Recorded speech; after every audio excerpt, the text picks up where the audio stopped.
Selepas zaman pendudukan Jepun, British kembali menjajah tanah Melayu dengan memperkenalkan Malayan Union pada tahun 1946. Untuk makluman anda semua, terdapat 5 sebab British memperkenalkan Malayan Union. Sebab-sebabnya ialah persediaan membentuk kerajaan sendiri, melahirkan pentadbiran yang licin, menjimatkan kos pentadbiran, membentuk bangsa Malayan Union dan mengawal kuasa politik orang Melayu. Kita akan fokuskan perbincangan kita pada tajuk bincangkan sebab-sebab Malayan Union diperkenalkan di tanah Melayu pada tahun 1946.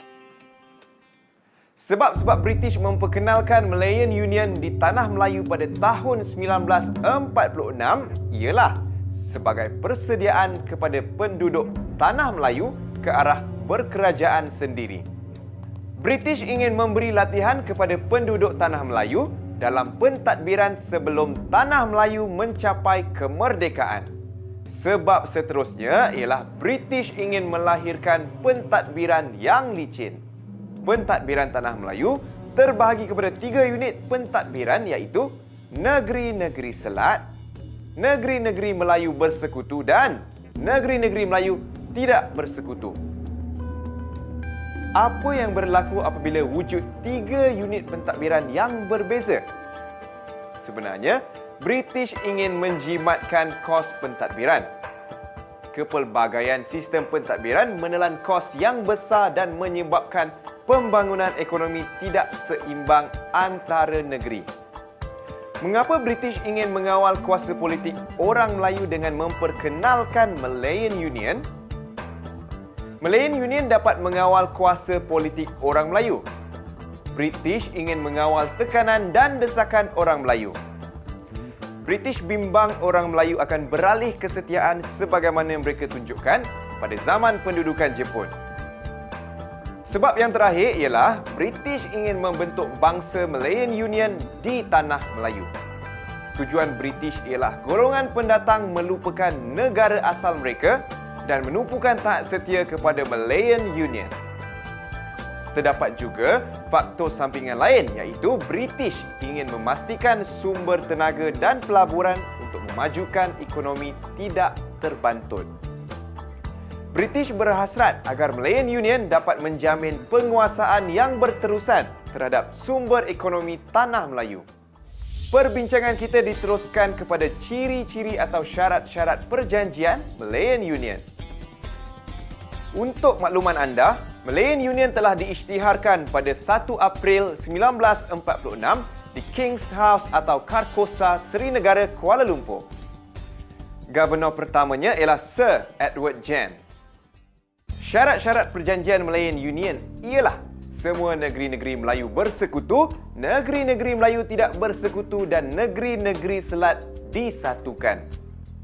Seorang Governor British dilantik untuk mengetuai Malayan Union. Majlis Eksekutif dan Majlis Undangan dibentuk untuk memudahkan pentadbiran. Singapura diasingkan kerana kepentingannya sebagai pelabuhan bebas.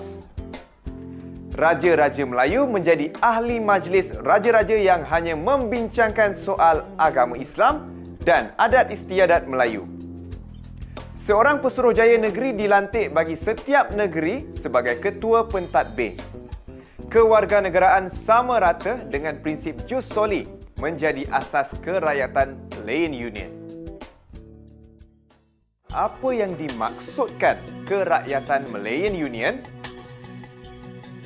Kerakyatan Malayan Union merujuk kepada sesiapa sahaja yang lahir di tanah Melayu dan Singapura. Mereka yang berumur 18 tahun dan ke atas serta bermastautin selama 10 hingga 15 tahun akan diberi kerakyatan. Mereka yang berumur kurang daripada 18 tahun yang merupakan anak warga negara turut diberikan kerakyatan. Semua rakyat British daripada tanah jajahan takluknya boleh menjadi rakyat Malayan Union.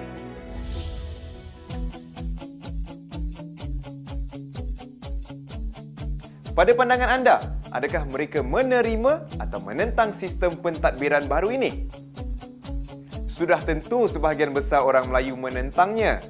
Jangan lupa, teruskan buat catatan maklumat perbincangan kita ini. Faktor-faktor orang Melayu menentang Malayan Union ialah membantah tindakan Sir Harold MacMichael yang mengugut raja-raja Melayu yang enggan menerima Malayan Union. Misalnya, seperti yang terjadi pada Sultan Badli Shah, Kedah. Kebanyakan sultan tidak diberikan masa yang mencukupi untuk berunding dengan Majlis Mesyuarat Negeri seperti yang berlaku kepada Sultan Perak, iaitu Sultan Abdul Aziz Al-Muttasim Billah Shah. Terdapat juga sultan yang menandatangani perjanjian atas dasar setia kawan kepada British, seperti Sultan Selangor, Sultan Hishamuddin Alam Shah dan Sultan Johor, Sultan Ibrahim. Bagi orang Melayu, keadaan selepas Perang Dunia Kedua tidak sesuai untuk membuat perubahan politik. Mereka menentang penghakisan kuasa raja-raja Melayu. Raja kehilangan tahta dan kredibiliti. Pungutan zakat fitrah umpamanya diletakkan di bawah kuasa gubernur, sedangkan baginda merupakan ketua agama Islam. Orang Melayu bimbang agama Islam akan tercabar. Faktor penentangan seterusnya ialah pemberian kerakyatan yang longgar kepada orang dagang. Dasar ini dilihat mengancam status quo orang Melayu sebagai peribumi. Bagaimana orang dagang boleh mengancam status quo orang Melayu? Elok kita perincikan lagi aspek ini. Kedatangan orang dagang akan menyebabkan jumlah penduduk Melayu menjadi kecil. Selain itu, orang Melayu tidak mampu bersaing yang mengakibatkan mereka mundur dalam ekonomi dan pendidikan. Adakah anda ketahui bahawa gagasan Malayan Union juga disokong oleh orang Melayu radikal dan orang dagang? Antaranya ialah Parti Kebangsaan Melayu Malaya, PKMM, pimpinan Dr. Burhanuddin Al-Helmi, Angkatan Pemuda Insaf, API, pimpinan Ahmad Bostamam, dan Angkatan Wanita Sedar, AWAS, pimpinan Syamsiah Fakih. Mengapa orang Melayu radikal menyokong pembentukan Malayan Union? Sebabnya ialah mereka bersetuju dengan dasar menyatukan negeri Melayu menjadi sebuah unit politik untuk melicinkan pentadbiran. Mereka juga menyokong dasar sama rata yang akan menghapuskan hak-hak perlindungan kepada orang Melayu. Juga mempercayai janji British untuk memberi kemerdekaan kepada tanah Melayu. Mereka juga bersetuju dengan penyatuan pentadbiran agama Islam kerana hal ehwal pentadbiran Islam dapat dipermudahkan. Kembali kepada perbincangan awal kita. Bagaimana orang Melayu menentang Malayan Union? Adakah cara penentangan itu berkesan atau sebaliknya? Orang Melayu menggunakan pelbagai cara untuk membantah Malayan Union. Antaranya ialah melalui penulisan dalam akhbar Melayu seperti Utusan Melayu, Majlis dan Warta Negara.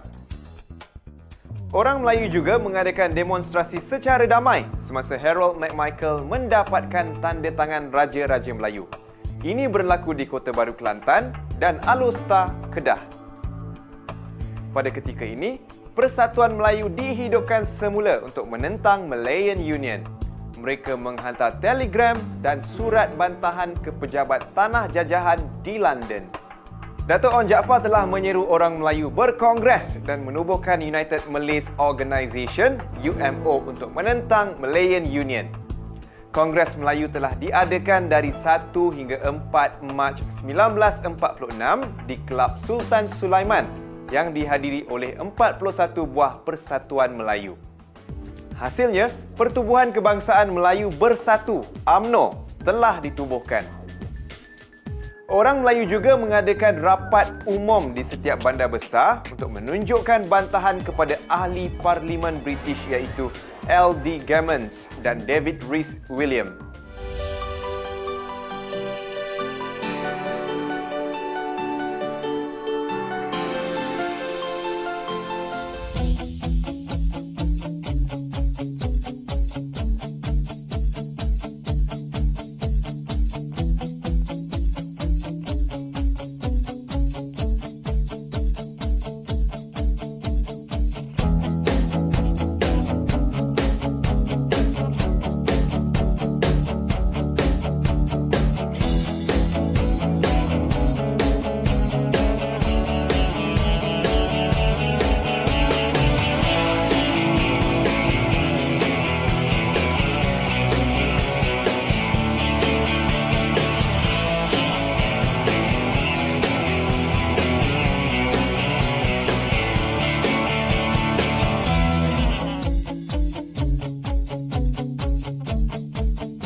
kesimpulannya, pembentukan Malayan Union adalah untuk mengubah sistem pentadbiran lama kepada sistem pentadbiran berpusat di bawah British.